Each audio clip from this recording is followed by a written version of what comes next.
Word is spreading fast. Flash was great. It was awesome. It was fantastic. I would say it was 2 thumbs up. America has a new hero. Oh, it was gorgeous. There's no stopping him. I think it was better than Batman. Cosby Show and Simpsons, you're out. Catch the new superpower on Thursday. The Flash at a special time. The original Battle of the Network Stars aired from 1976 to 1988. During the competitions, well-known actors and actresses would compete in events such as the swimming relay, tennis, a dunk tank, and the one that decided it all, the tug of war. Within these events, there were some really great moments, not the least of which was the dunk tank competition. If you think about it, this one is kind of silly and not really much of a sporting event at all. Still, I loved it for reasons that would have been obvious to any teenage boy. The year that both Heathers, Locklear, and Thomas were in the dunk tank together was huge. Where else would you get pop singer Debbie Boone, Joyce DeWitt, and from Battlestar Galactica, Maren Jensen together like this? And a shout out has to go to the late great Howard Cosell. I can't remember a time when Cosell didn't treat these entertainers with respect and dignity. When he interviewed Gabe Kaplan, he acted as if he were talking to Muhammad Ali or Bruce/Caitlyn Jenner. Finally tonight, is Pepsi trying to sell its soft drinks with subliminal messages of sex? Some people think so. Pepsi's putting out special edition cans of the soda decorated with neon lettering. But a lot of people think the neon letters actually spell out the word sex. Look carefully, then you be the judge. There's the S, E, and X. There's the S, there's the E, and there's the X. You don't see it? I see it, but it's just by chance. By chance. By chance. You don't think it's intentional? No. No. Pepsi, no. Pepsi Corporation expects the neon campaign to be successful, perhaps more so than they ever dreamed. They still swear the neon letters spell Pepsi, nothing else, but if we keep talking about it like this, then they can't lose. Why doesn't the Beaver ever learn his lesson? He has often taught his lesson. He promises to remember his lesson, but the next day he's forgotten his lesson. Is he deliberately ignoring his lesson? Not exactly. New evidence suggests that Beaver's lesson enters one ear, floats around his head for a few seconds, but avoids having any contact with his brain before exiting out the other side of his skull. Oh, so that's it. Learn your lesson. Watch Leave It to Beaver, weeknights in TV Land. I hope this will be a good lesson to you. On the TV show Leave It to Beaver, Wally was the kind of older brother that we all wish we'd had growing up. Even though he could get a bit frustrated by his younger brother's antics, he was first and foremost his friend, and on many occasions his confidant and protector. One of the things that you frequently hear about Leave It to Beaver is that the show presented a very idyllic version of what family life was like. And Wally and Beaver's relationship as brothers was definitely that. Debuting on CBS, but moving to ABC for its second year, Leave It to Beaver ran for 6 seasons in all. And while it was never a big hit in the ratings, the show has become universally beloved. So much so that the program's young actors, not young anymore, Jerry Mathers and Tony Dow, are still to this day frequently interviewed and asked to share their memories. It was during one such interview on a podcast called Wait, I Know This that I heard Tony Dow, the actor who played Wally, share something that seemed new to me. Or maybe it's just something that I'd forgotten. But either way, it's definitely something worth sharing here. While visiting with Tony, the interviewer commented about the program being centered around Jerry's character, Theodore Cleaver, affectionately known as the Beaver to family and friends. And it was at that moment that Tony shared the truth about the original name of the show.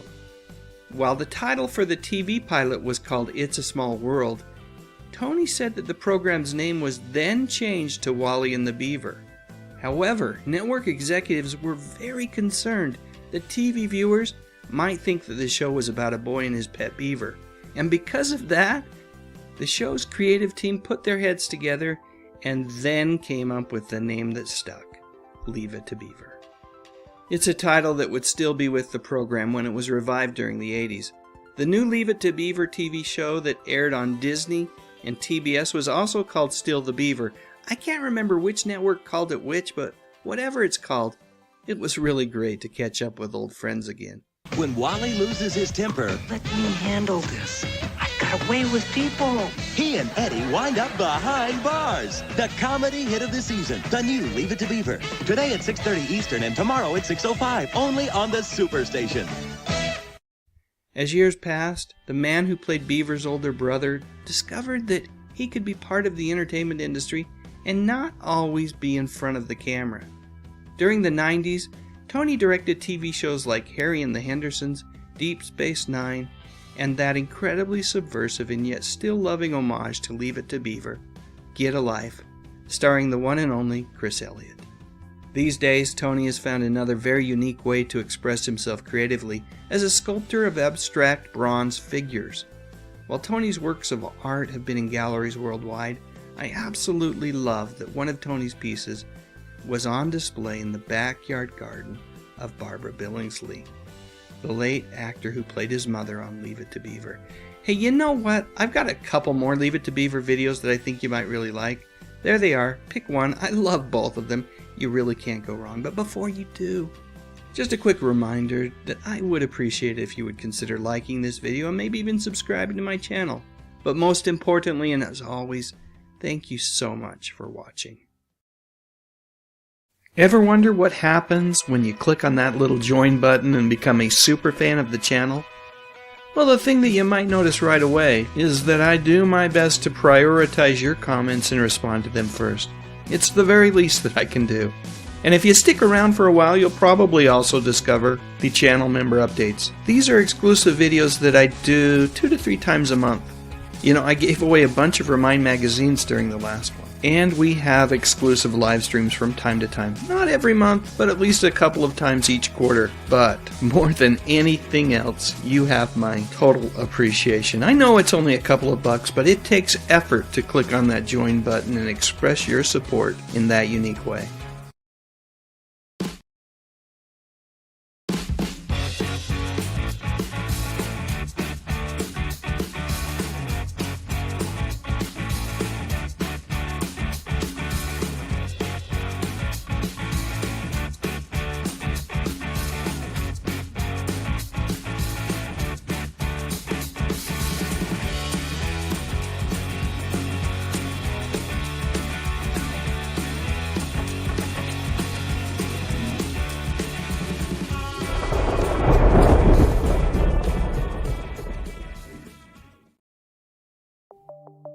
The Live Stream Code and Rating Administration has rated this online event PG. All ages admitted. Please be kind and stay on topic. Good evening and welcome to the Good Stuff Live. My name is Dave Sundstrom, and if you enjoy talking about music, movies, and mostly TV from decades gone by, you come to the right place. So we have a great show tonight. I've got a special guest. I've got Krazy Joe waiting in the wings, and it's going to be so much fun to visit with him. I had him on maybe a year ago, another superhero-themed live stream where we talked about Superboy, and I've been jonesing to bring him back so that I can talk to him about, well, all sorts of stuff. Primarily tonight, we're going to talk about the Flash television series, but if he has any comments about Muppets Mayhem, I just finished that. I'd love to hear those, as well as his thoughts about the upcoming Flash movie. We differ a little bit in our thoughts around the DC movie universe, but we both very much love the characters. So we'll bring him on board in just a couple of minutes, but I do want to say hello to everyone that I can as quickly as possible. I've had lots of folks waiting in the wings since about 5:30 my time, so 7:30 Eastern. Superfan channel member John Collins is here with us. Channel member Lance Chafin, Tom McCluskey, channel member Tracy Roth Myers, Adrian James, Kenneth Wilkinson, and I'm going to miss some folks, and I apologize for that if I do, but I want to move through this quickly so that we can get to Joe. David Rasmussen, welcome. Let's see, channel member Angela McArdle, channel member Shadows of Grief, channel member Let's see, who else do we have? Channel member Y. That might be it for channel members for the moment. I'll keep my eyes out for channel members. Always great to have them here. Channel member Keith E. Melinda AX7. There's a lot of numbers in there. A lot of leet speak, but Melinda, it's great to have you here. Gary Carpenter, wonderful to have you here as well. Let's see who else is here. Gary Stripmeyer, good to have you. Stripmatter, good to have you here. Dolph Quick, welcome to the live stream. Dark Titan, welcome. I think David Thomas is here. Welcome. Wajameen, good to have you here with us as well. Focus Lee, good to have you here. Welcome to the live stream tonight. Raja 1938 and Jay Aldridge. I think that might be it. I think I might have hit everybody. I don't know if it's the topic. A little lighter attendance today than typically is the case. But nevertheless, this is, I guarantee, going to be a great live stream tonight. And we'll also all spend a minute talking about the new issue of Remind Magazine. We'll give away an annual subscription to Remind Magazine in a little while. And then we'll do some trivia, some brand slogan trivia. 10 questions. I got 9 out of 10. Let's see how you do. And let's see. Ruth Reynolds, welcome. Good to have you here as well. Melinda's asking when The Flash was on. 1990 is when it debuted on CBS. But without any further ado, Joe, welcome to the live stream. How's it going, my friend? Going good. How are you? Oh, excellent, excellent, excellent. You know what? It has been, I don't know, it just feels to me like there's been a lot of really exciting things going on in terms of entertainment and nostalgia-based entertainment. I mentioned as I was kicking things off, and I know you're a Muppets fan. Have you finished Muppets Mayhem? Yes, I have. Oh my goodness, that caught me by complete surprise. I had nothing to, just one of those moments where I'm just surfing and trying to find something to watch, and for no other reason than Adam F. Goldberg is a producer on Muppets Mayhem. I decided to watch the first episode, and I just, my kids, I have grown young men, aging from 23 down to 18, and they were giving me the hardest time. They were saying, "Dad's watching Sesame Street again," but I don't care. It was that good. What did you think? I loved it. I absolutely loved it. And my God, that theme song. Oh yeah. Just fantastic. It's one of those songs that it's been in my head for weeks now. Yeah, it's an earworm. Yeah, it's really good. Yeah, no, it was a fun show. Lots of little Easter eggs. Mm-hmm. I'm a little surprised because when I heard the premise of the show, they first announced this show about 1.5 years ago. And when I first heard that it was going to center on the Electric Mayhem, I knew they were going to be the main characters, but I assumed Kermit, Fozzie, Gonzo, I figured they'd all be there as supporting characters. No, not at all. It's just the Electric Mayhem. And you know what? It's great. Oh yeah, I did. You know what? I thought the same thing. I figured we'd see them all, but an episode or two in, and I totally understood why. This is their story, and yeah, it just didn't matter. It was just that good. And you talk about that song. I really love the end. There's a song that they're kind of building up to at the very end, and it's not on YouTube Music yet. I've been trying to, because I want to hear it again without actually watching the show, and I can't remember what it's called, but it's just it's a great song. The music in that TV show is really good. Yeah, it was really something. We started a new show. My friend Chris Stoltz, who runs the Muppet Stuff blog, he and I started a show that we've been doing here on YouTube once a month. And it's been simulcasting on 3 different channels. His channel, Muppet Stuff, my channel, Krazy Joe's Concession Stand, and my friend Mad Max's channel, which is Movie Madness Entertainment. And we've just been doing a once-a-month show called Muppet Talk with Joe and Chris. Sounds awesome. The first episode, we had Gene Beretta, who is, I don't know if you're familiar with Gene Beretta. He is an author, a illustrator. He's done a lot of children's books, but he's also the brother of Bill Beretta from the Muppets, who performs Dr. Teeth on the new show. So it's been we've been having some fun. That's awesome. That is awesome. Well, it's been a long time coming having you on. I am a big fan of your channel. Oh, thank you. I could call you Krazy Joe, but Joe, I'm just going to call you Joe. Your channel is really wonderful, and I like the direction you're taking it. You continue to experiment with it and do different things, and there's a lot of good stuff on there. So I will, as we close things out, I'm going to have you talk a little bit about your channel some more, because folks, you should definitely be subscribing. If you like my stuff, you're going to like his stuff. It's really great. But I don't want to, I've been teasing that we're going to talk about the Flash. And I have a little video that I put together. So let's watch that. And then I'm going to let you kind of share your memories first afterwards. And we can just talk about it, if that's all right with you. Let me go ahead and cue up the video.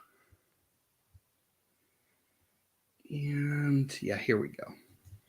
I don't often talk about TV shows from the 90s. For whatever reason, most of the shows that I absolutely love are from earlier decades.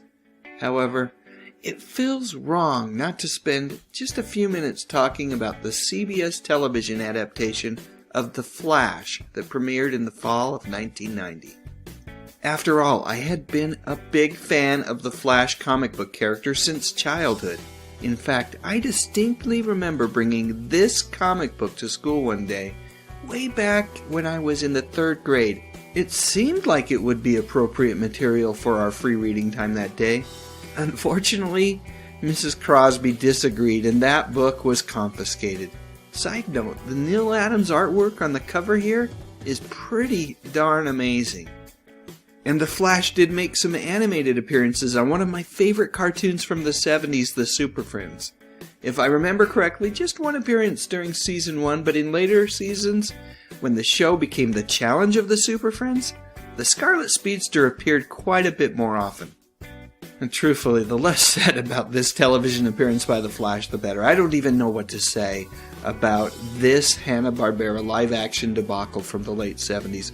This may have been the low point for DC comic book characters on TV. So let's flash forward a decade or so to this little movie. Yep, anyone who was around in 1989 remembers the second coming of Batmaniac. Everyone was wearing t-shirts and baseball caps with bat symbols on them. Quite frankly, Batman was everywhere.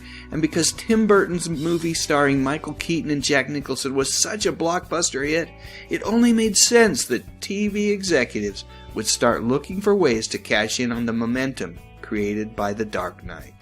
So, 1 year later, CBS would debut their answer to the question, how can I get in on some of that Batman action?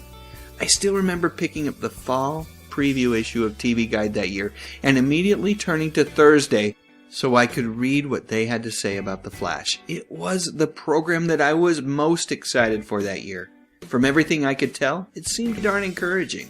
I was pretty excited by the fact that you could tell that the producers of the show were trying to emulate the look and feel of Batman.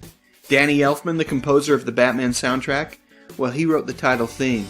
And that costume, it was just so cool looking. There was also just a little bit of a 40s crime noir movie look to it as well. All in all, it was perhaps a little more dark than you would expect for The Flash, but as the season wore on, the show definitely became more of its own thing.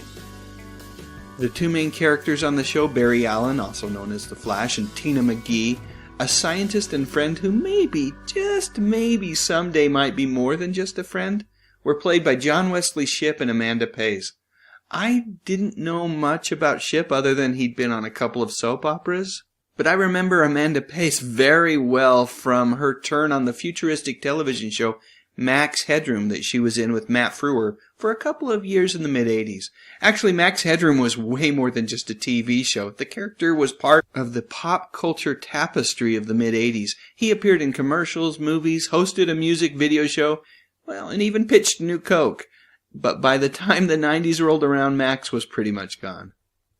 But in his place, we had this. We had The Flash. The TV series is notable for a number of things, but I have to believe that perhaps its greatest accomplishment is the casting of Mark Hamill, Mr. Luke Skywalker himself, as the Trickster. It was on this show where I feel like Mark found his voice for perhaps his greatest role of all time.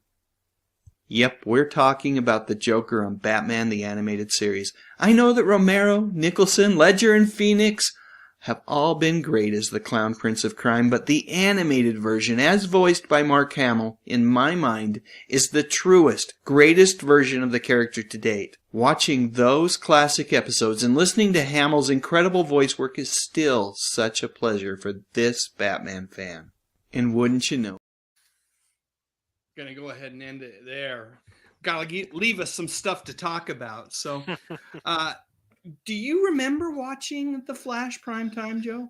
Absolutely. Absolutely. It was my number one most anticipated program that fall. I couldn't wait. You know, I was a big fan of the Batman movie. This was clear as day, as you mentioned in your video, an attempt to capitalize on the Batman success. I mean, just look at the costume. It was very much modeled after the Michael Keaton costume. You had Danny Elfman doing the theme song. It was very much, well, we can't do Batman, so what other DC character can we grab? But yeah, I was absolutely thrilled. The only thing that bothered me, and I do think this helped do The Flash in, was I was also a huge fan of The Simpsons and Cheers. And the show went on Thursdays at 8, dead up against The Simpsons. And it was like, oh my God, I had to set a VCR for one. And then they were taking such a beating from The Simpsons. They said, well, let's move it back a half hour. And then that put it up against Cheers. So. Yeah. It was definitely, there were a couple things that play in terms of the demise of The Flash. One is that how they scheduled against really. I mean, and The Simpsons, we forget, but in 1990 was a new program as well. So we think of it now and like, holy cow, scheduling against The Simpsons, but they didn't know what they were scheduling against, a pop culture phenomenon, right? Right. And then you had, in addition to that, and they got moved around a bunch, if I remember right, ultimately when they moved it back, and it was against the NBC comedies that were doing well. But you had the budget too, which was, it was a big budget show that if it didn't knock it out of the park ratings wise, they weren't going to renew it. If my memory serves, at the time, I remember reading that it was the most expensive show in television history at that time. Yeah, that wouldn't surprise me at all. I don't remember that, but I do know it was super expensive. So I'm going to trust you on that, Joe. I know that's, we think back to going back a decade roughly. Battlestar Galactica had decent ratings, but the reason it was canceled is just it needed to be a absolute rating smash for them to justify the type of money being spent. And the same holds true for The Flash. So I really think about The Flash, and I think about the first handful of episodes versus the latter episodes, and there's some differences there. Do you remember kind of like the evolution of the show, even though it was just one season? Yes, I do. One thing I remember very vividly is Barry Allen's longtime comic book girlfriend and wife, Iris Allen, was in the pilot episode, played by actress Paula Marshall, who people may best remember from the movie Hellraiser 3, and never appeared again. After the pilot, she was just gone. I don't even think they referenced her again.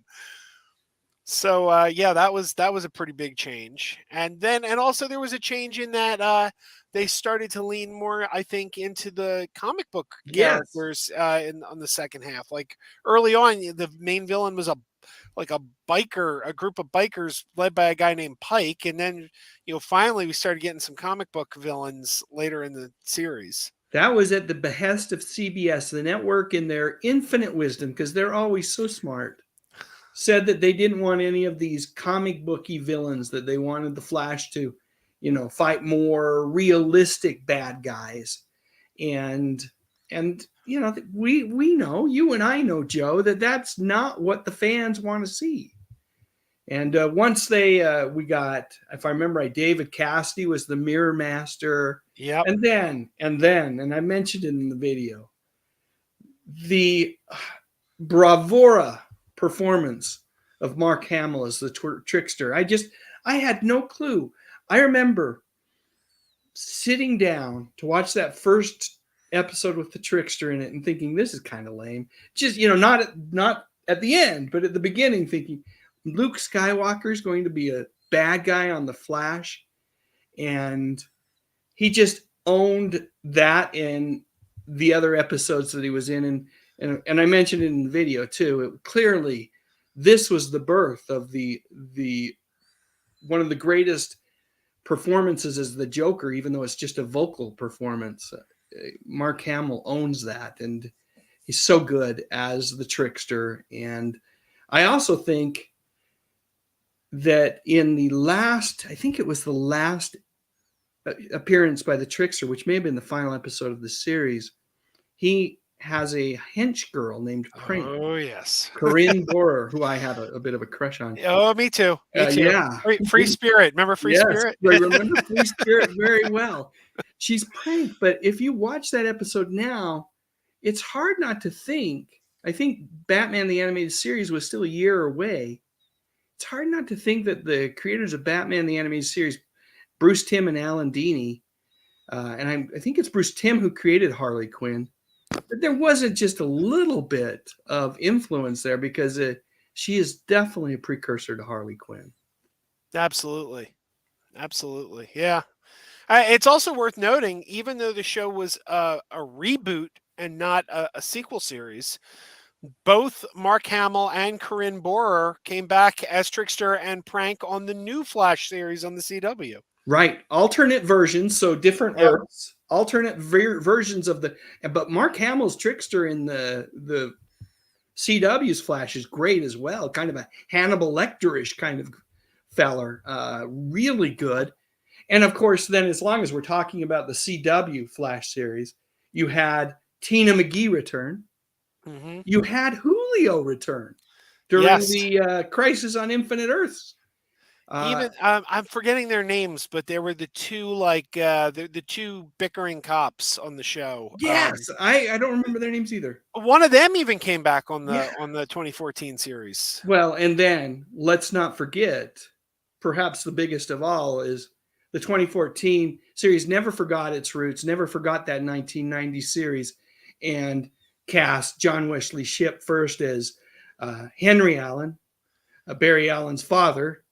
Then later on as Jay Garrick, the Flash, and then even later on as the 1990 Flash TV series or TV character, the same one from Earth 90. You know what amazes me about that? I loved the series. I got the DVDs sitting right here. I loved the series. Yeah, it was a very special show for me that 1 year it was on, but it wasn't a hit. No. It was not a hit. It never went into like reruns. This wasn't a show that you were watching like 5 days a week, like on weeknights, before dinner. So the fact that the CW show brought those characters back is kind of amazing, because I got to wonder how many people in the audience even knew who those characters were. Right. But I think they knew. I think the majority of the audience didn't, right? But I think they knew that there were folks like you and me, Joe, who had watched that and adored that original series and had appreciated that Jon Wesley Shipp was back as Barry's father. And I think they were able to tap into that. And I think those first, I talking about the CW's Flash series, that the first 3 seasons, maybe 4 seasons, I don't know. I was an avid watcher and loved the show. And then I popped in and out as they had event type shows and things like that. And over time, I've kind of drifted away from it just because all those CW programs tend to lose a little steam towards the end. But yeah. but it was just so good, and it was the fan service, at least from my vantage point, was truly appreciated. So I'm glad, even though it was maybe just a handful of their target audience who they were really going for with the Flash, I'm glad they still valued that small subsegment of their audience enough to do those kind of things. Yeah, absolutely. Yeah. So did you watch the CW Flash, or at least for a handful of seasons? I watched it for most of its run. I You dropped did. off like maybe in the last 3 years. I feel like as the Arrowverse grew, with more and more spin-offs, I think it's the same thing with, I was a big fan of Seth MacFarlane Yeah. when Family Guy started, Mhm. but then Family Guy led to American Dad, and that led to the Cleveland Show, and I kind of felt like as the writing, as more shows popped up, I feel like the best writers started to get more spread out and were working too many things. Right. It dilutes the talent is what the problem is. It dilutes the talent. I know Norman Lear, that was a big problem on All in the Family, because All in the Family kept creating spinoff after spinoff after spinoff, and then Norman Lear would move the best writers to get the spinoff going. And Carol O'Connor was angry because they kept getting new writers because the old writers were going to Maude and the other things. Right. So I think that's the problem. I think they try to bite off too much, and the quality dips. That makes a lot of sense, because as I think through the evolution of the CW series, it just there are some real highs, and then there are some lows, and there's more lows in the later seasons as the Arrowverse continued to expand. So that does make a lot of sense. I don't mean to take us off on a tangent here, but oddly enough, do you know what I think the best Arrowverse show turned out to be? I'd be interested in knowing which one you like the best. I loved Legends of Tomorrow, and the funny thing is, every season it drifted further and further and further away from the comics, and because by the end they had characters. Most of their characters in the final seasons were made up for the show. They weren't existing comic characters, and yet I felt the writing was better. It's weird. It's like when they started leaning into their own little pocket universe that they created and less to the comics, I thought it actually worked better. That was a fun show. I think I'll probably always enjoy Arrow the most of all of them. Well, it was first, and the first couple of seasons again of Arrow were fantastic.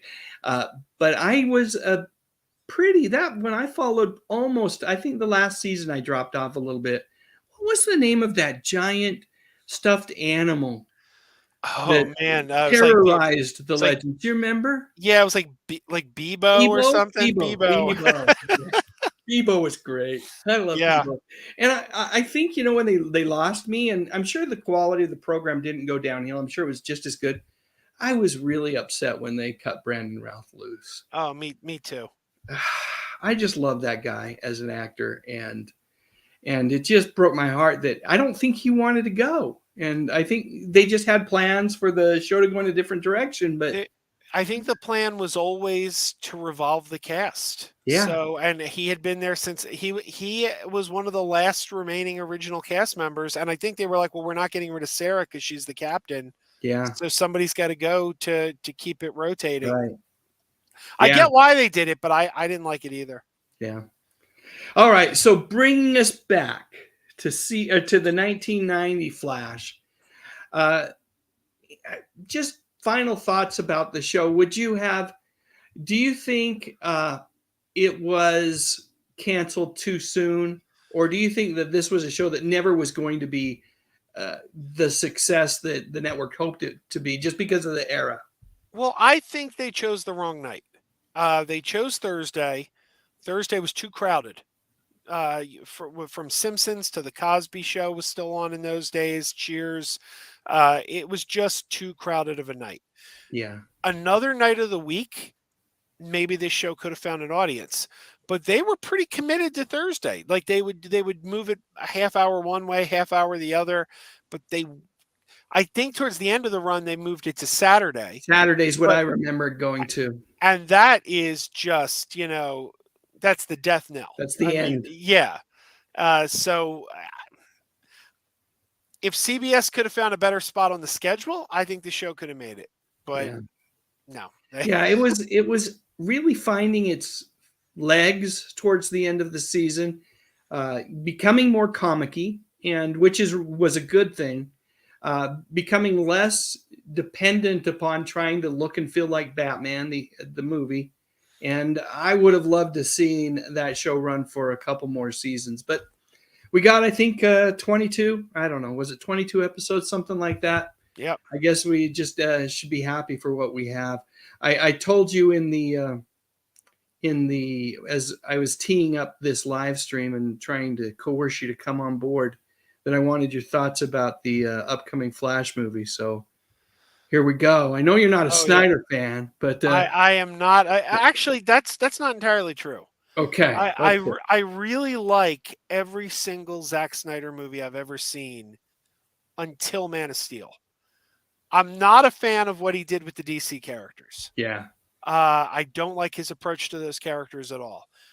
But his work otherwise, 300, Dawn of the Dead, even one of his movies that was critically lambasted, Sucker Punch, I liked it. So I've liked everything he's done except his DC work. Have you watched, just I'm going to go off topic for just a second, off topic of The Flash. Did you watch Army of the Dead? I did. What'd you think of that? I thought it was a little dull.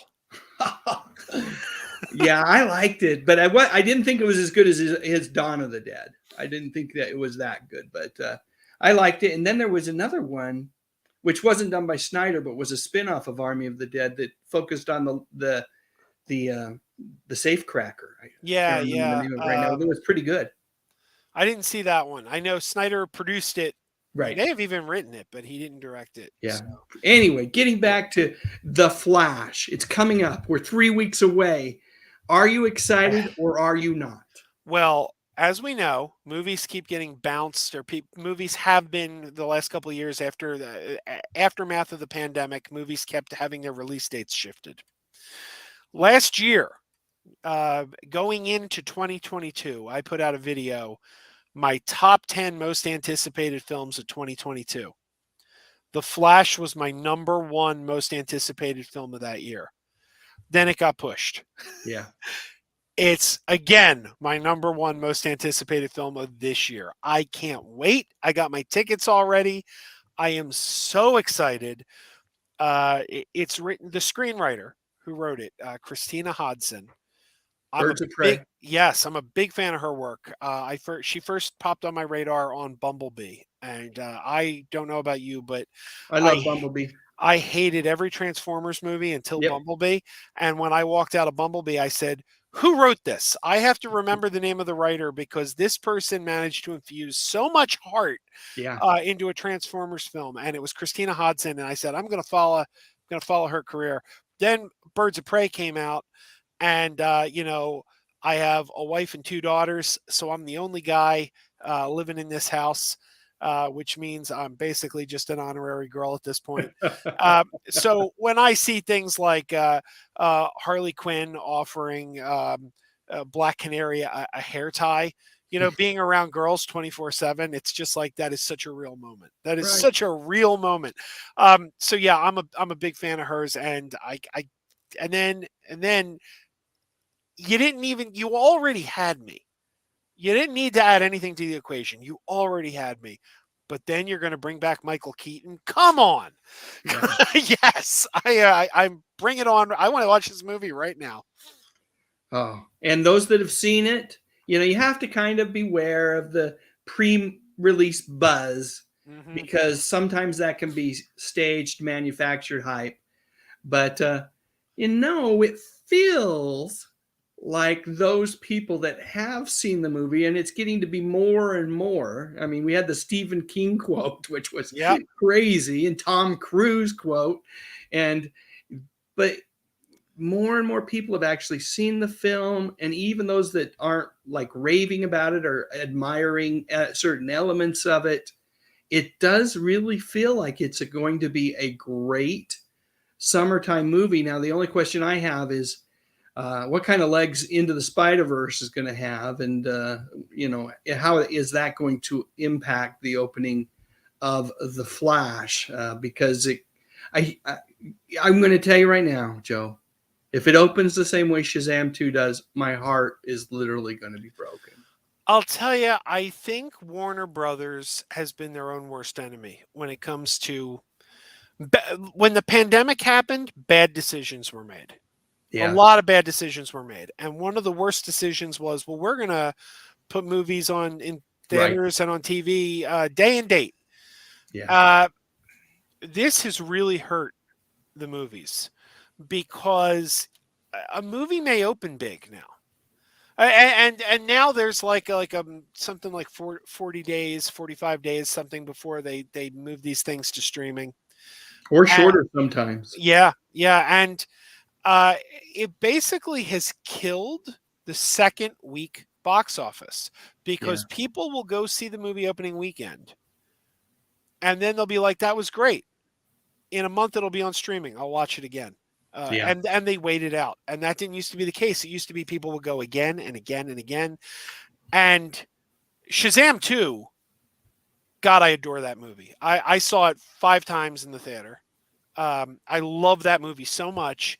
And nobody went to see it. And the thing I kept hearing was, well, it doesn't count. It doesn't count because they're rebooting the universe.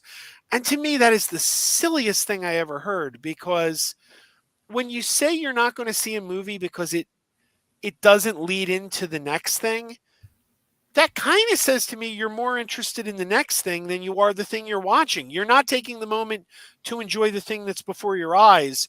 You're just thinking, where's it going to take us? Where's it's like, are we at the point where we're only watching movies to see what the post-credit scene is going to be?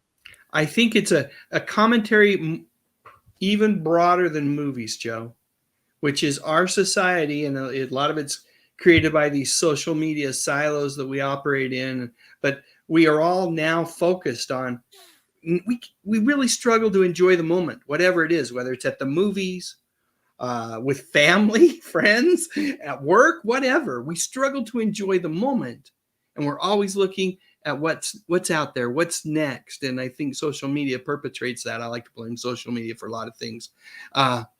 And I totally agree with you. It's a tragedy.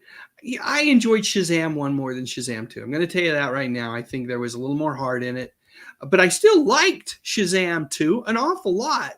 I mean, how can you not? It has the same cast, essentially. A little less Asher Angel than the first movie. But and it has, well, I guess it's not a spoiler to say at this point, it has Wonder Woman in it too. Come on. And they even included her head this time instead of just like they did with Superman in the first one. It's just a fun movie. It's got great actors. The villains are wonderful as well. I was looking at the box office totals the other day for that movie, and I think it made $50 million domestically. $50 million. And you got to ask yourself why. Because the first one did well, and it's got like a 90% score on Rotten Tomatoes. It has a pretty high audience score too. So people went to that first one. They liked that first one. Then the second one came out and they said, no. And I'm telling you, I don't know what every person was thinking, because obviously you never can. But I would go on Facebook and see ads for Shazam 2. And I would look at the comments underneath, and they would all say, I'm not going to bother with this. It's being rebooted.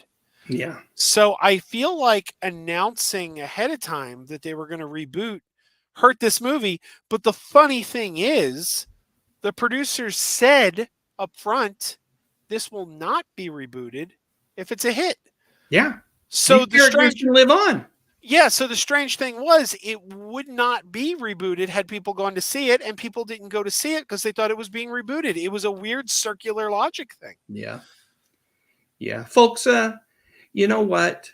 I'm going to talk to the audience that's in the chat right now, and we'll answer some questions in a minute here, folks. But you had TV's Michael Gray in the chat with you guys visiting a couple months ago. So you had the first live action Billy Batson in there visiting with you, talking to you guys. He's in Shazam too. It's a wonderful little scene. Oh, yeah. There's just a lot of good things about Shazam 2 that at this point, just fire up Max if you have Max. I mean, at this point, but go watch it at least. Do yourself the favor of, again, enjoy the moment. It's a wonderful film. I am hoping that we get a Shazam 3, which from the box office standpoint, that seems unlikely, but there is a path forward. The movie Shazam 2 leaves Shazam in a place where he can reappear not in a Shazam 3, but in another type of film. And I don't want to give away what it is, but they kind of give you a path where this character can appear in more of an ensemble film. Yeah, that's what I was going to say is I don't think we will see, given the box office, a Shazam 3 anytime soon. But I think it's definitely plausible given how much Zachary Levi loves playing the character too. And of course, that didn't help Henry Cavill, who loved playing Superman. But it doesn't hurt, though, that Zachary Levi is very, very close friends with James Gunn. There you go. So I think we'll see Shazam again. I know a place I'd really like to see Shazam pop up. Second season of The Peacemaker.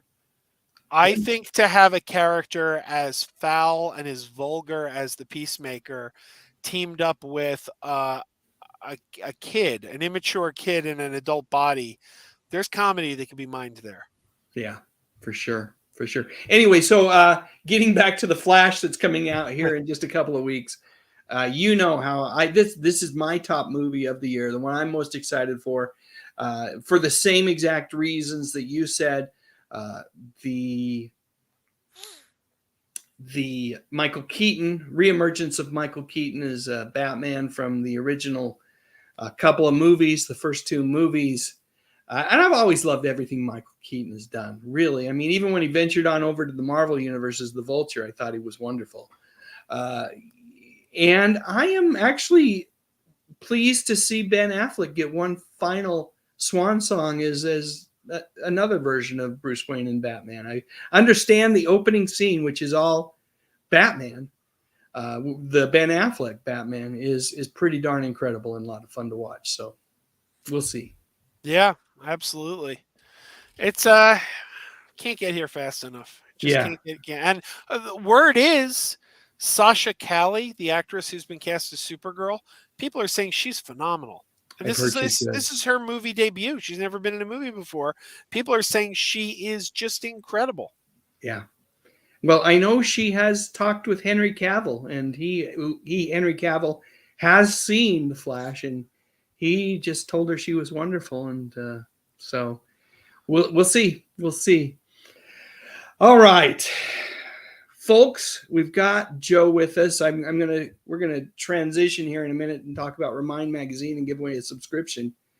But if you have any questions for my friend Krazy Joe, or any questions you'd like us to answer right now, I'm just keeping an eye on the chat right now.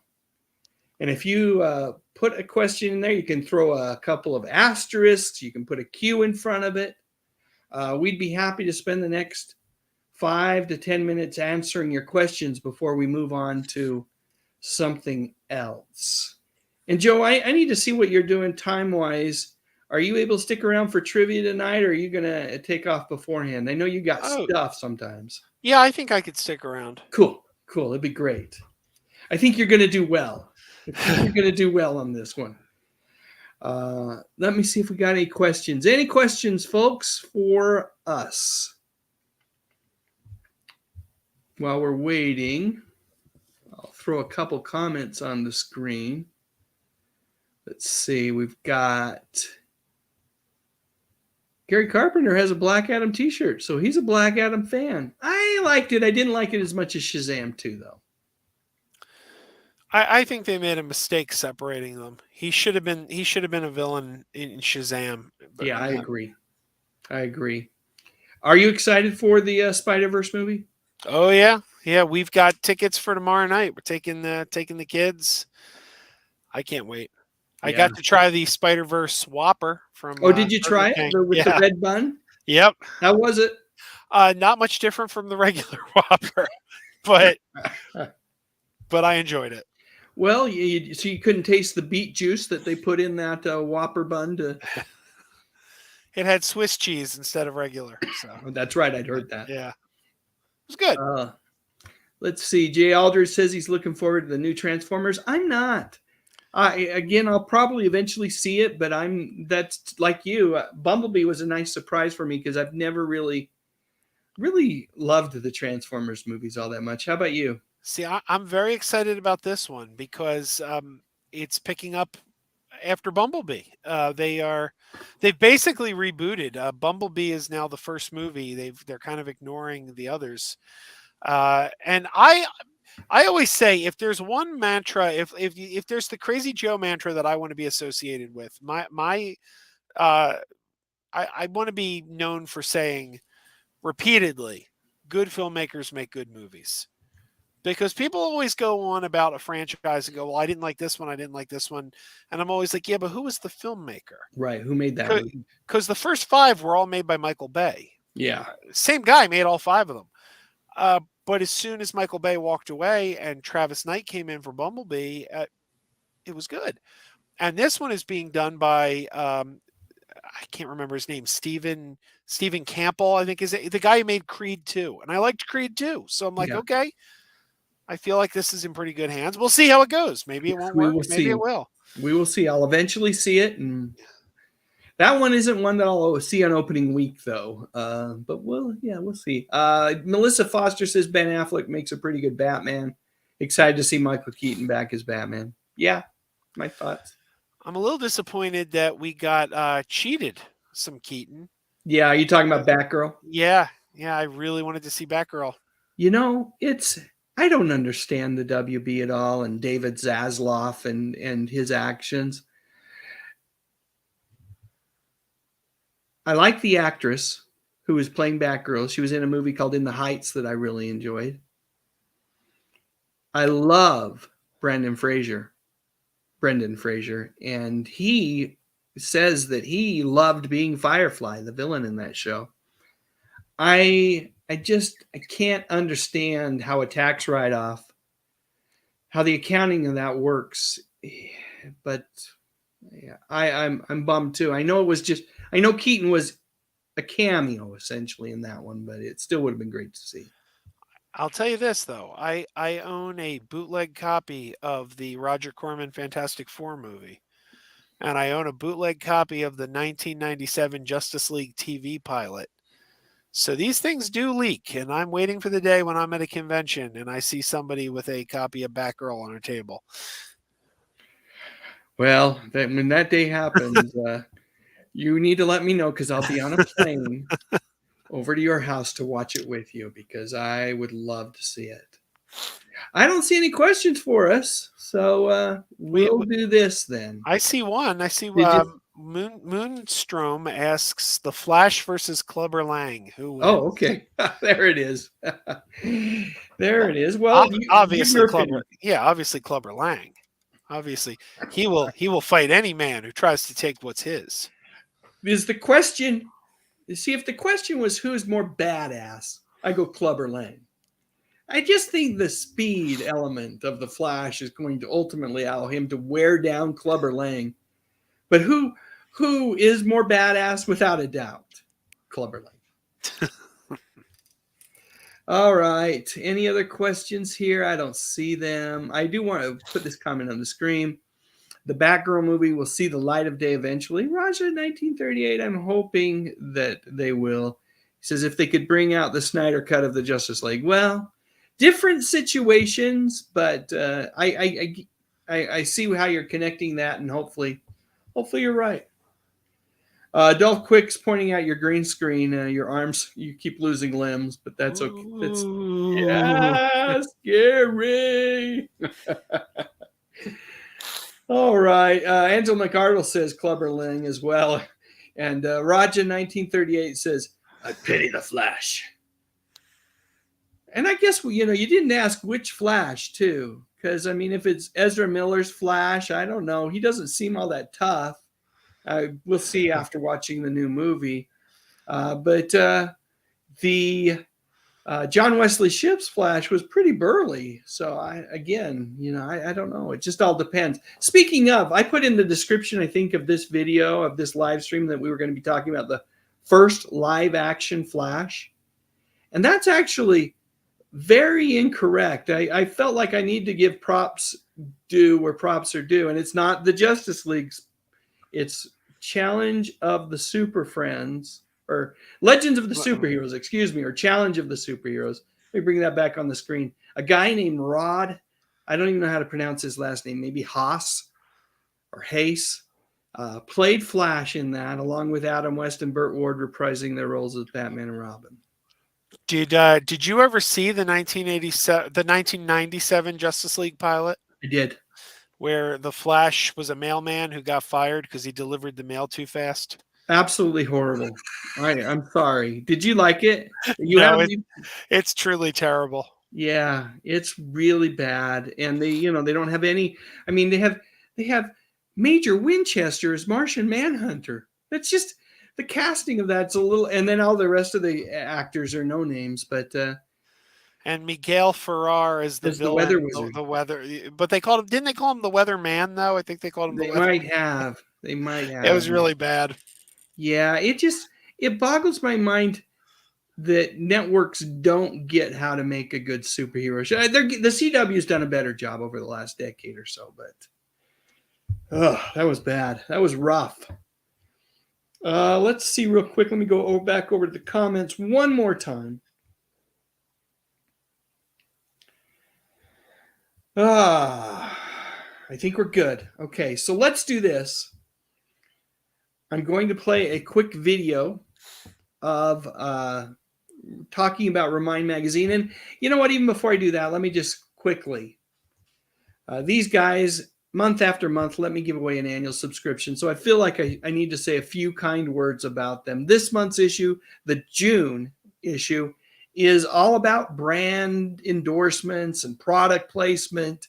It's really cool talking about some of the vintage product placements that we're all used to, whether it's Brooke Shields hawking designer jeans or Michael Landon selling Kodak cameras. It's just really, really fun cover story. And then, of course, with Remind Magazine, month after month, you get really cool things like, just puzzles. I love doing the crossword puzzles. Some of the others I don't enjoy as much, but the crosswords, particularly when we're talking about TV stuff, I love doing those. And this month, the Spotlight year is 1960.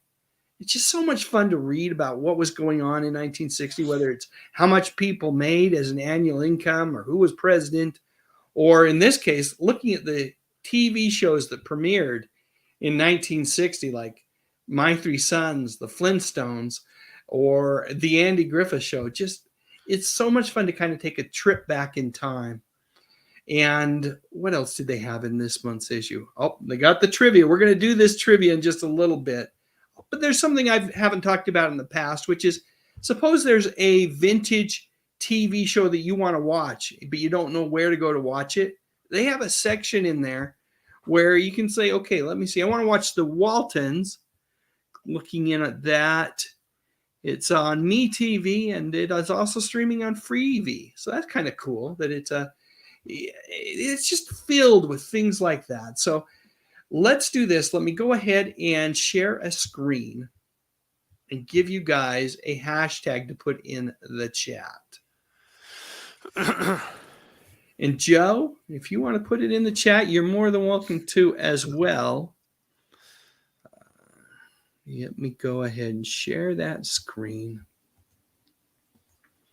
And everybody, let's see. Let me get this off the screen. There it is. So I need folks to put hashtag remind in the chat. And I'm going to run a quick little video. And then at the end of the video, I'm not going to wait around. You guys will have had plenty of time to get that hashtag in there. We're going to draw for a winner. So let me go ahead and start that video. And we will be right back. Got to find the video first.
All right, let's see what we got here.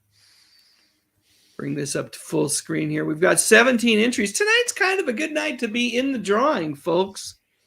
For whatever reasons, we just don't. Maybe it's just that it's summertime and folks are out doing things instead of hanging out watching live streams. But odds are pretty good. 17 entries. Let me go ahead and click the draw button and see who our winner is tonight. Bring that back down. Let's see what we got here. Find that button. Here we go. See who our winner is.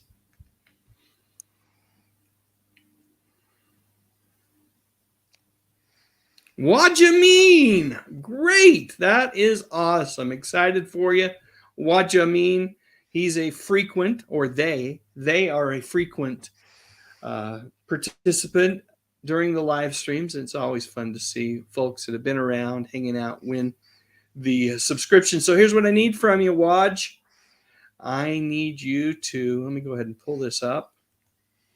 Send me your actual name as along with your address that I can forward on to the good folks over at Remind Magazine so that they can get you set up with an annual subscription to that magazine. And again, congratulations. That's fantastic.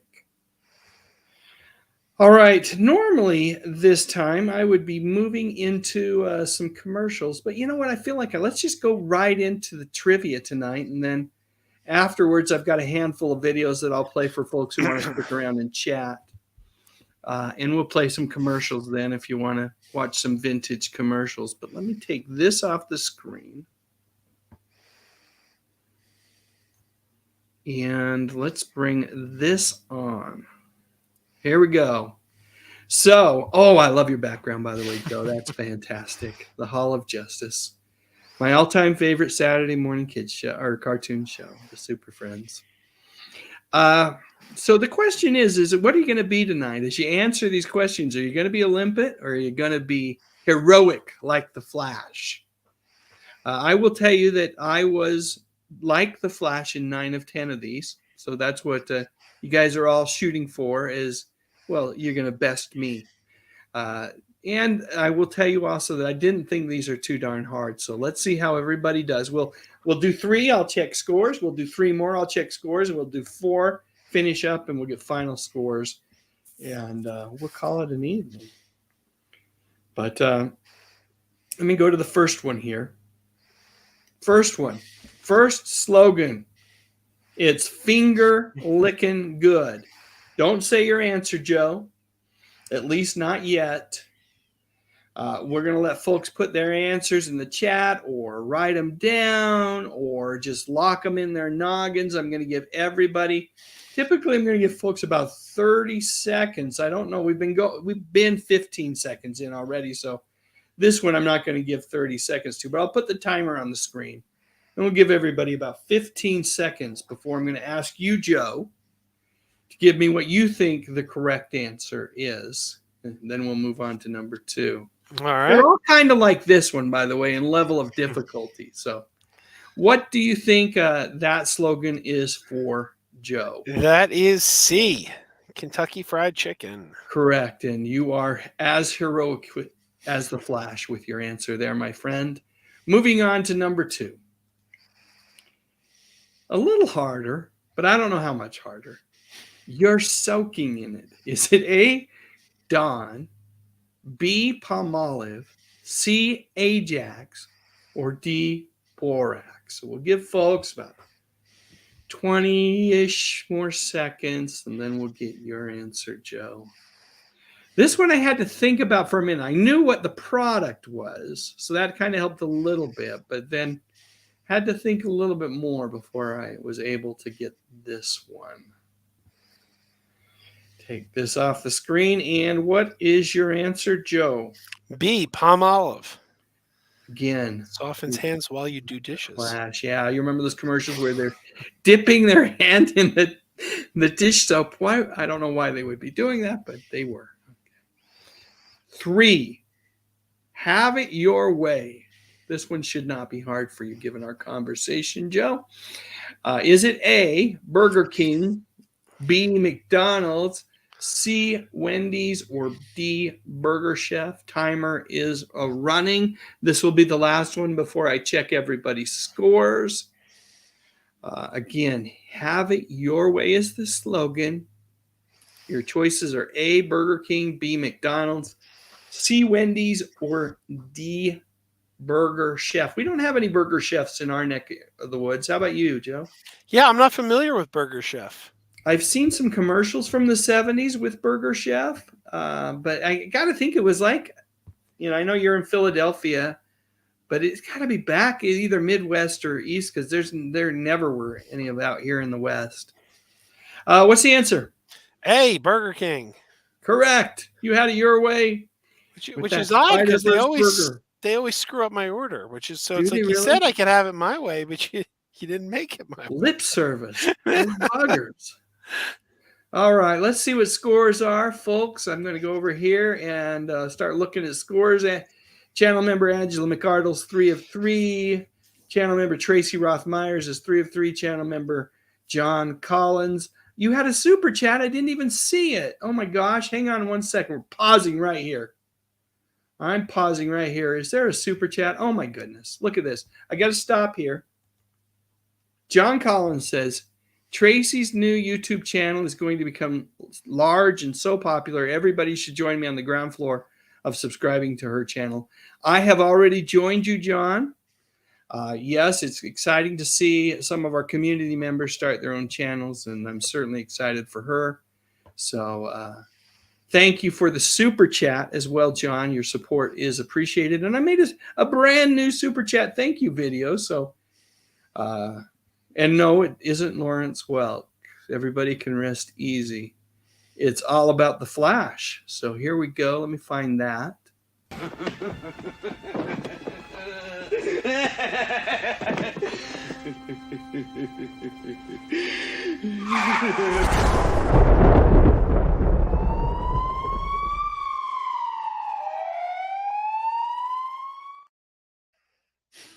Thank you, John Collins. Let's get the rest of these scores. I'll get out of the super chat section. But thank you for that. I really do appreciate your support. John, week in, week out, you are one of the channel's most ardent supporters. And what I love about you is you are also supporter of the community. And so the fact that you're spotlighting Tracy's new channel, really highly appreciated. Okay.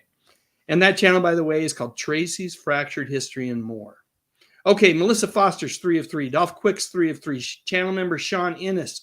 Welcome to the live stream, Sean. 3 of 3. Custom God, 3 of 3. David Thomas, Nick Mamonis, both 3 of 3. Jay Aldridge, 3 of 3. Clearly, these aren't tough questions. I'm thinking we're going to see a lot of folks get 10 out of 10. I didn't, but I think a lot of folks might tonight. Let's see. Wajamin, 3 of 3. Don't forget to send me that address, my friend. Tom has the issue, so he already knows that he's going to get 10 out of 10. I think that's it for scores. Melinda's 3 of 3 as well. Okay, let's keep moving. Next one. Reach out and touch someone. Is that A, Sprint, B, Verizon, let me get the timer on the clock, timer going, C, Bell System, or D, Microsoft? Reach out and touch someone. A, Sprint, B, Verizon, C, Bell System, or D, Microsoft. Oh. I'm just going to let that timer expire. And then, Joe, what do you think it is? It's Bell. Definitely Bell. Yeah. The old Bell System. Number 5, ring around the collar. A, whisk, B, tide, C, gain, or D, snuggle. Again, if I remember right, no more ring around the collar was the slogan. At least that's the way I remember it. A, whisk, B, tide, C, gain, or D, snuggle. There are some memorable commercials with this product. Might not all be politically correct these days, but they sure were memorable. Which the answer, Joe? Wow, I'm telling you, I'm struggling between A and B. I'm going to go with A. Wise man. Wise man. Whisk is the correct answer. Going to number 6, the breakfast of champions. Is it A, Swiss Miss, B, Wheaties, C, shredded wheat, or D, Rice Krispies? Now, if you know breakfast products, you know one of them. You can immediately eliminate one of them there.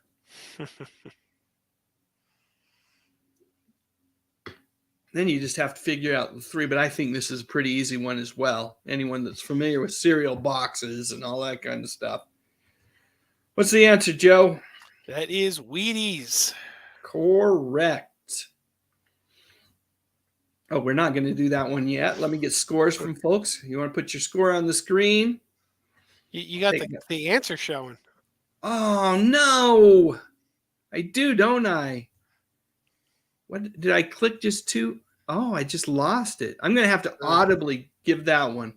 All right, let's get scores first. Let's see. Tracy Rothmeyer, 6 of 6. Dave Thomas, 6 of 6. Channel member Angela McArdle, 6 of 6. Gary Carpenter, 6 of 6. Wajamin, 6 of 6. Jay Aldridge, 6 of 6. Channel member Sean Innes, 6 of 6. David Thomas, 6 of 6. Who isn't 6 of 6? Well, Custom God is 7 of 7, probably because they saw the answer already. My bad, as is Dolph Quick. But for those of you that weren't paying attention, Daryl Johnston's 5 of 6. Nick Mamonis is 5 of 6. Let's do this. I am not going to the answer. I'm going to just read it. Good to the last drop is the slogan for number 6. And your choices are A, Folgers Coffee, B, Maxwell House Coffee, C, 8 o'clock Coffee, or D, Hills Brothers Coffee. So again, your slogan is good to the last drop. And your choices are A, Folgers Coffee, B, Maxwell House coffee, C, 8 o'clock coffee, or D, Hills Brother coffee? I don't know. I completely lost the slide. I don't know how that happened, but it happens. Technical difficulties. My apologies, folks. Okay, what's the answer, Joe? Maxwell House. Correct. B, Maxwell House. We'll put that back on the screen there. And we'll move on to the next one. 8. This one I had to think about. When you care enough to send the very best. A, Hallmark. B, FTD, the florist. C, United States Postal Service. Or D, the Fellers in Brown, UPS. Again, the slogan is when you care enough to send the very best. Your choices are A, Hallmark, B, FTD, C, United States Postal Service, or D, UPS. Take the timer off the screen. What's our answer, Joe? A, Hallmark. Correct. Oh, yeah. 9. It's the real thing. A, Pepsi.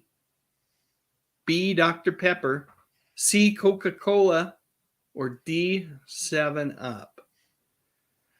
I can remember slogans for all but one of those. I think I can can I remember? Maybe even for that one. Yeah, I could. Yeah, I remember. They all had slogans. Again, it's the real thing. A, Pepsi. B, Dr. Pepper. C, Coca-Cola. Or D, 7-Up.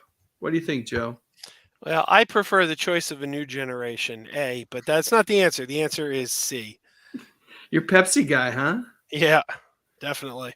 Nice.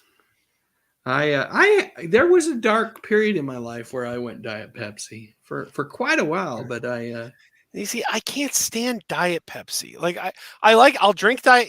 I prefer Pepsi, regular Pepsi, to regular Coke, and I could drink Diet Coke, but I can't drink Diet Pepsi. Really? Yeah, I think it has a really nice crisp bite to it.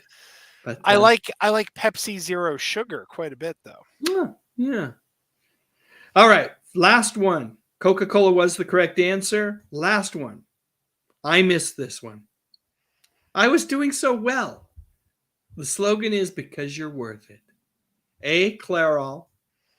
B, Calgon. C, Max Factor. Or D, L'Oreal.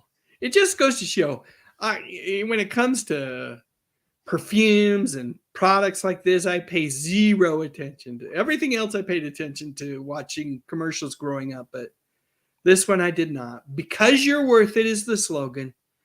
A, Clairol. B, Calgon. C, Max Factor. Or D, L'Oreal.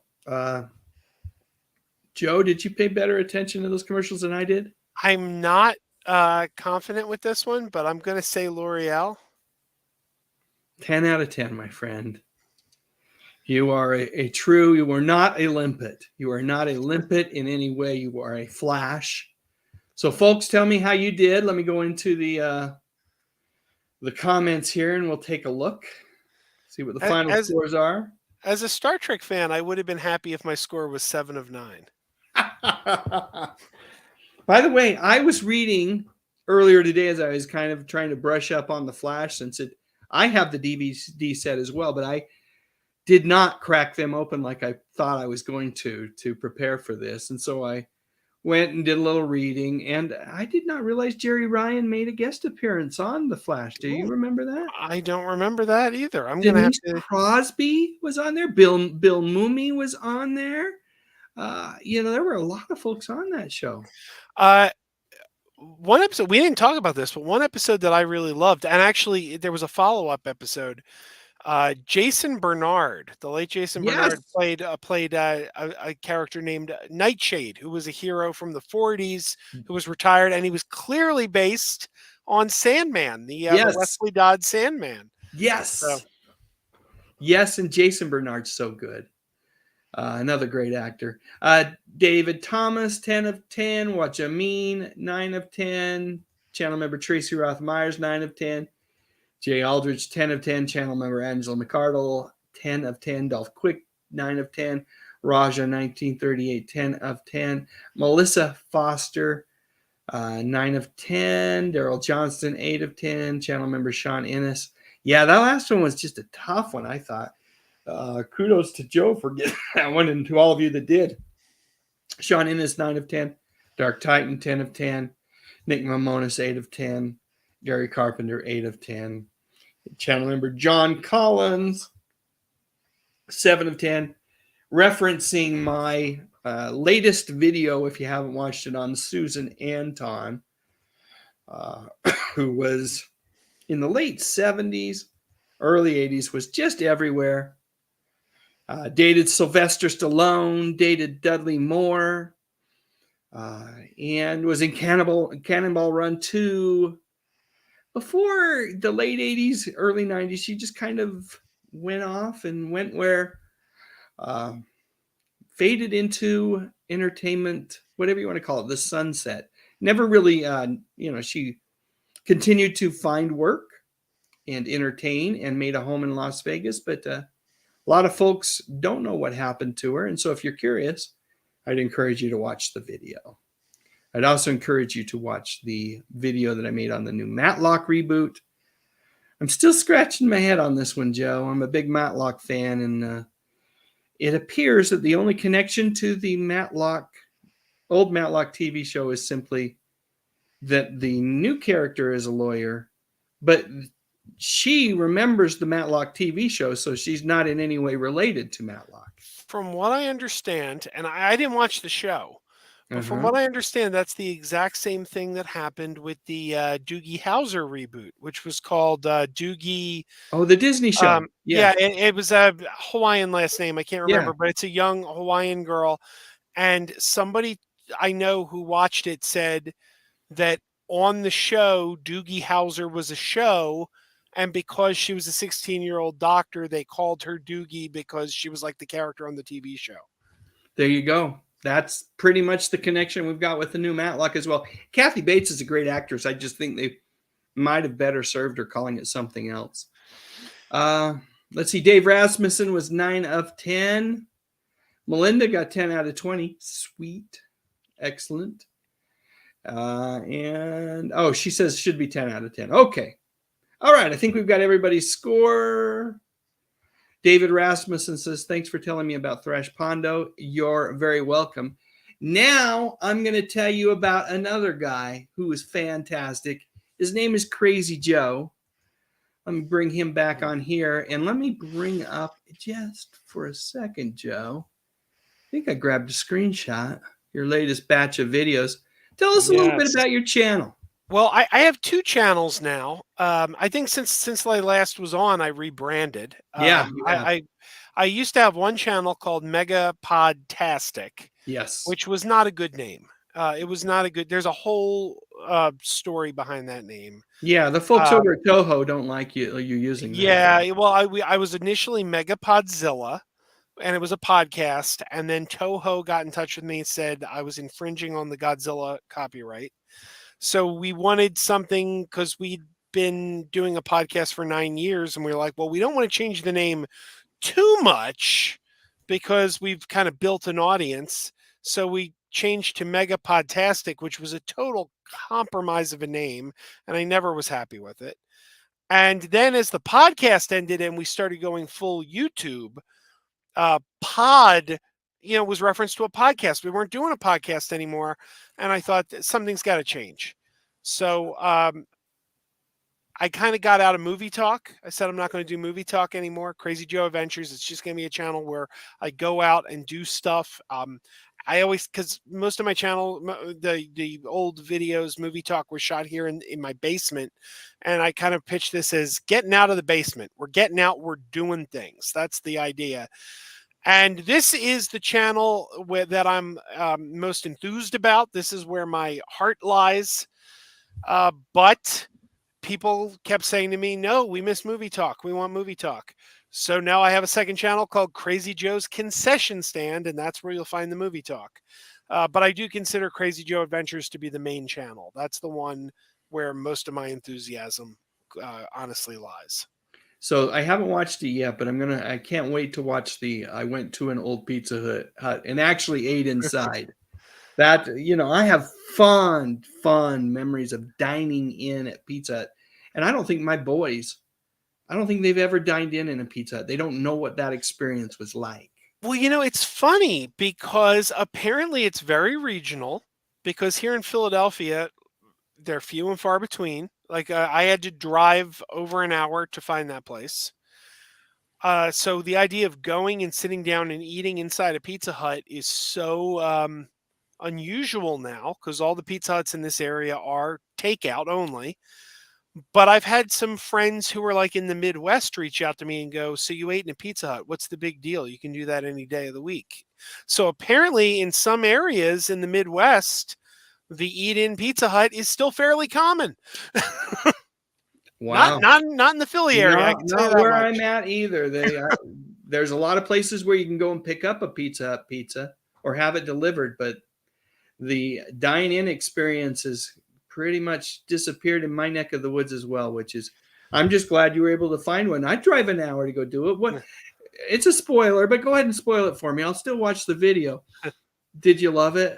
It was very nostalgic. I say it's not a perfect retro experience because they no longer offered waiters. Like there was no waiters. Oh. Yeah, you still basically, it was almost like you go up to the counter as if you're doing takeout, but you could eat it there. You could take it to your table and eat it there.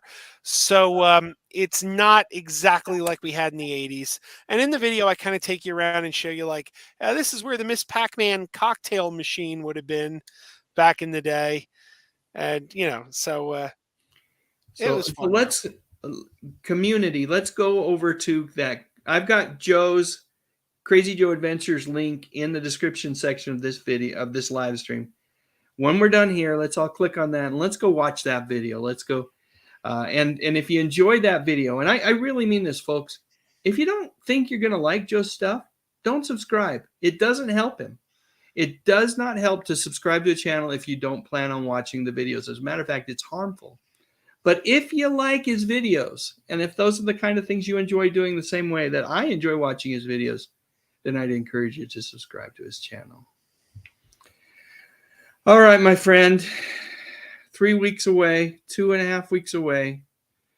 I definitely will reach out to you. I'm sure I'll see your video and I'll know what you're thinking and what your thoughts are.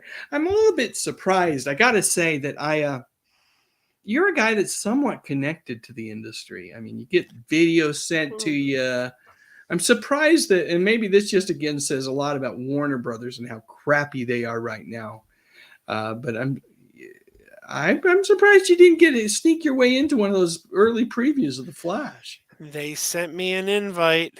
Oh, you did get an invite. They sent me an invite and I had to turn it down because it happened to be on a night when my wife was working in the office and I was responsible for babysitting the kids. And I'll tell you, it ate me up knowing that I could have been there that night. Oh my gosh. That is, I don't know what I would do. And that would be a conundrum for me. I'd almost tell my wife to skip work that night so I could go see The Flash. But I know you're a dedicated family man, and kudos to you for prioritizing the things that are truly important in life. Yeah, no, it killed me. Especially because, and I'm not gonna say it here. Don't worry. Everybody in the chat, you will stay spoiler free. I'm not going to say a thing. But about 2 days after that screening, the director of The Flash gave away a cameo in the movie. And I'm like, I would have rather not know that. Is it even a spoiler now that the directors mentioned it? I would have rather not know. I would have rather not know. I would have rather not known as well. That would have been a really fun surprise, but now I can just look forward to it. But yeah, let's not spoil it for folks. But it's like, if I had gone that Monday night, I wouldn't have. It would have been a surprise because he hadn't yet spilled the beans. Darn it all. All right, my friend. Let me thank you from the bottom of my heart for spending some time with me. It's always a delight visiting with you, Joe. You're tremendously knowledgeable about everything that goes on with the with the stuff that I like. We have a lot of overlap in terms of the stuff that I like, that you like as well. So And I'm excited to see that you in the time since I have last been here. Yes. You've also connected with my good buddy the Junk Man. So that was fun to see. That was a treat. He reached out to me and we collaborated on a video. And then I'm trying to remember. I think he came over to my live stream and was on there. And then he invited me. It's the night you showed up to some quiz that he did a few weeks ago. Toy Jeopardy. Yeah, I couldn't make it. It was kind of a late invite, and I had other conflicts. But I really do. I think there's another feller that I enjoy watching his videos a lot, just because there's a lot of overlap. He covers toys, but in the process of covering toys, he's talking about Star Wars and superheroes and all sorts of great things. So hopefully I can do more with him, and hopefully we can continue to collaborate as well, Joe. I'd love to do something with you again in the future. But thank you again. Absolutely. Thanks for hanging out with me tonight. I'm going to kind of start turning off the lights a little bit of the live stream, but I'll play some videos for probably 10 minutes or so, folks, so you can continue to chat and say goodbye to each other, so it won't be an abrupt end for you guys. So Joe, I won't be able to talk with you afterwards, so I just want to prepare you for that, because I'll still be manning the console here. But thanks again, and then to everybody that hung out with us tonight, that listened to us yammer on about the Flash and all sorts of things. Thanks for hanging out. And I saw, it's hard to keep track of what's going on in the chat, but it seems like there was some really good conversation. They were talking about Batgirl before we even started talking about Batgirl. So I can't wait to go back and rewatch the live stream, just so that I can catch everything that Joe said and remember it, but also catch what you guys were saying. And for me, going back and rewatching my own live streams, it's like a whole new experience, because there's just so much you miss when you're actually clicking buttons and pushing things and thinking about what you're going to ask your guests next and that type of thing. So I'm really looking forward to it, but I appreciate everyone in the community tonight that hung out with me. And, I could say thank you, and I will say thank you and tell you all how important you are to me and how much I appreciate you. But I always feel like the best thing that I can do is just kind of turn over the microphone to my friend Fred Rogers, and no one says it better than him. You are special.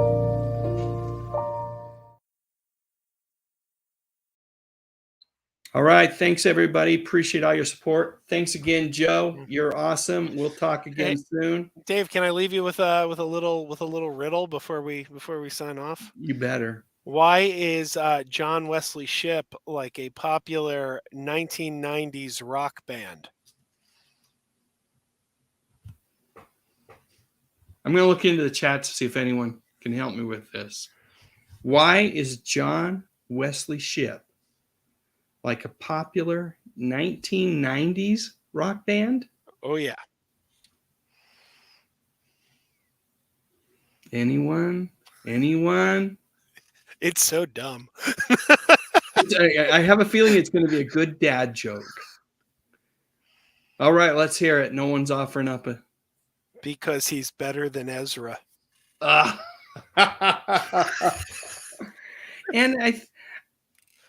I think I haven't seen the movie yet. I've seen Ezra play the Flash already. They're different Flashes. I'm not actually criticizing Ezra. It's just a pun. It's just a dumb pun. It's a good joke. I like it, and I, quite frankly, as good as Grant Gustin is, Jon Wesley Shipp will always be nearest and dearest to my heart, because he was, aside from Rod, he was, and that unknown guy who I don't even know who it was in the Justice League. He was my first Flash. Angela says this, groans. That's what my daughter would have done too. And Wajameen says, ouch, as does Sean. Waj also says, laugh out loud. So great way to end this. Everybody have a nice night. We'll talk to you again soon, Joe. Thanks, everybody. Have a good night. No little cinnamon gum freshens breath longer than Big Red. So kiss a little longer, stay close a little longer, harmonize a little longer. Longer with Big Red, that Big Red freshness lasts right through it. Your fresh breath goes on and on, while you chew and say goodbye a little longer, make it last a little longer. Keep your breath long-lasting freshness with Big Red.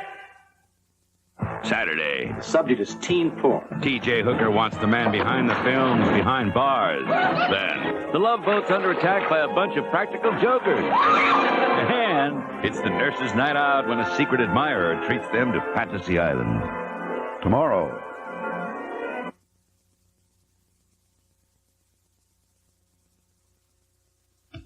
MasterCard?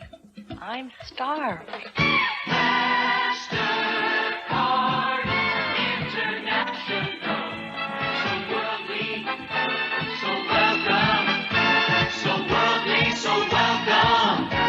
Now you're cooking.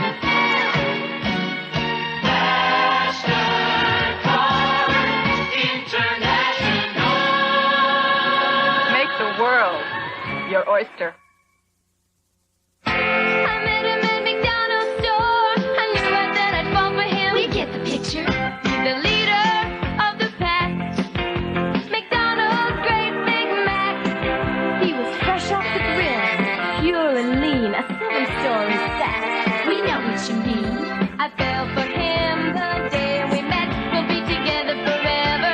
I'm that chicken net, the leader of the pack. Big Mac, McDonald's and you. All right. Didn't take myself off the screen. I am going to go ahead and play another video. This is the last of you'll see of me tonight. But thanks all. Have a good night.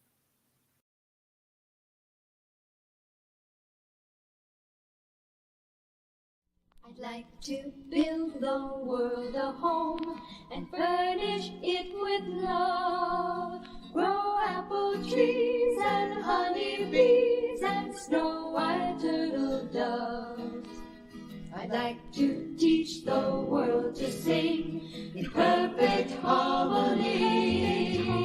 I'd like to hold it in my arms and keep it company. It's the real thing, what the world wants today. That's the way it'll stay. It's the real thing. I'd like to see the world for once, all standing hand in hand, and hear them echo through the hills for peace throughout the land. I'd like to teach the world to sing in perfect harmony. I'd like to hold it in my arms and keep it company. Put your hand in my hand, let's begin today. With your hand in my hand, help me point the way. I'd like to build the world a home and furnish it with love. Grow apple trees and honey bees and snow white turtle doves.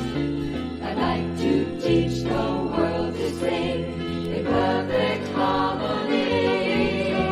I'd like to hold it in my arms and keep it company. It's the real thing, what the world wants today. That's the way it'll stay. It's the real thing, it's the real thing, what the world wants today. That's the way it'll stay. It's the real thing.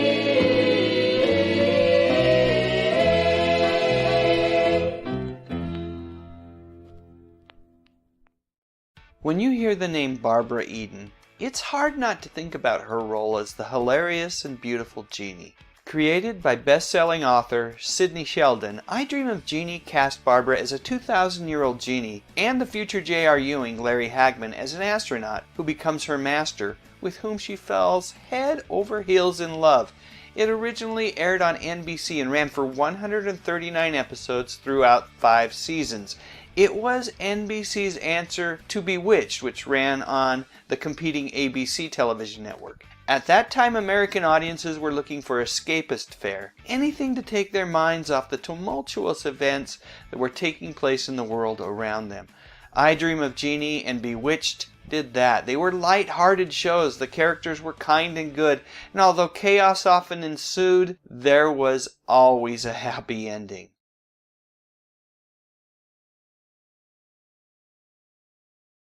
Andy Griffith was an amazing man, and in 2 short minutes from now you'll understand why. So without any further ado, here are 6 things that you might not have known about Andy Griffith. Number 1. Plain and simple, Andy Griffith was loyal to his friends. His lifelong friendship with Don Knotts is evidence of this loyalty. Despite the fact that Don left the Andy Griffith Show after its 5th season, Andy and Don were lifelong friends and found many opportunities to be on screen together throughout their lifetimes. Number 2, Andy relished the opportunity to be a father figure to Ron Howard, who played Opie on the TV series. Howard has often mentioned that after his actual parents, Andy had a huge impact on his life. Number 3, Andy didn't get along with everyone all of the time. His rocky relationship with actress Frances Bouvier is evidence of that. Both actors were opinionated and often had very different points of view. Before her passing, Andy and Frances were able to patch things up and reconcile their many differences. Number 4, Andy Griffith was not Andy Taylor. People were often surprised that the real Andy was a bit more cantankerous and curmudgeonly than the pleasant, affable feller on TV. But think about it. Would you be a little bit put off if everyone expected you to be someone you're not? The bar was set way too high by the fictional Andy Taylor, and Andy Griffith was not able to live up to those expectations. Number 5, Andy had strong political beliefs which he often shared when he felt like he had a chance to influence a certain issue. Whether or not you agree with the man's politics, one's willingness to stand up for what you believe in is an admirable trait. Number 6, Andy never forgot where he came from. Andy loved Mount Airy, and quite frankly, the wonderful little town loved him right back. Throughout the years, Andy would return home from time to time to reconnect and recharge, and to this day, the fine folks in Mount Airy talk about Andy and the positive impact that he had on their community. So there you go, one more pick. This time, let's just go back to the fishing hole with Andy and Opie. What a great picture. Alright, enough yapping. Please share your memories in the comments section below, and while you're at it, please click on the thumbs up icon, and why not consider subscribing to my channel. I talk about music, movies, and television, mostly from the 50s, 60s, 70s, and 80s. You know, the good stuff. But most importantly, and as always, thank you so much for watching.